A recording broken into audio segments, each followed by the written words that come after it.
ప్రభు, ప్రజలు ధాన్యానికి బదులుగా తమ భూములను తమను తాము అర్పిస్తున్నారు. మీ ఆలోచన తెలుసుకోవాలని కోరుతున్నాను.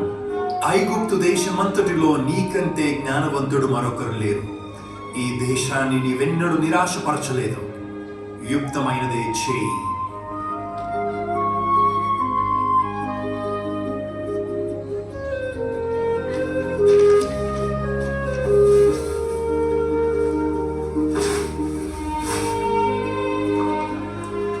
మీ భూములు ఫరో కొరకు కొనబడతాయి.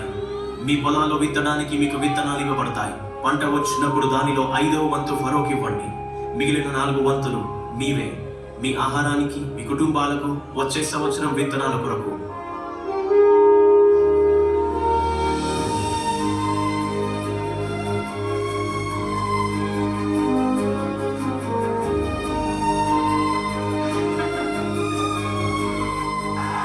నైలు నది ఐగుప్తు దేశానికి జీవనాడి. దేవుని జ్ఞానంతో నడిపించబడిన ప్రధానాధికారి యోసేపు సమృద్ధి కాలంలో ఆ నీటిని నిల్వ చేశాడు. కరువు దేశాన్ని నాశనం చేసినప్పుడు వాటిని విడుదల చేశాడు.